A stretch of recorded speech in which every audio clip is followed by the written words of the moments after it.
ছাগলকে যে ঘাস খাওয়াবেন, আপনি কি ঘাস খাওয়াবেন? এই দেখেন, ঘাসের আইটেমটা দেখেন, কত প্রকারের ঘাস দেখছেন।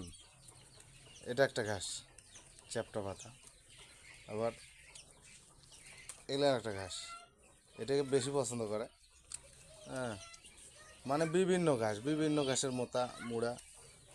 দেখেন, ঘাসের অভাব নাই, বিভিন্ন ঘাস।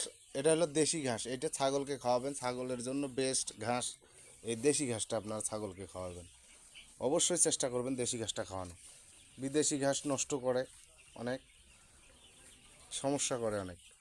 এই দেশি ঘাসটাই যে খাইতেছে, দেখেন আল্লাহ রহম, প্রচুর খাইতেছে, মাশাল্লাহ, আলহামদুলিল্লাহ। ছাগলের খাওয়া দেখে আমি খুশি, অনেক খুশি। ওরা খাইলে খুব ভালো লাগে ভাই, কী করবো। ওরা না খাইলে, একটু অসুস্থ থাকলে অনেক টেনশন হয়, খুবই টেনশন হয়। আর যখন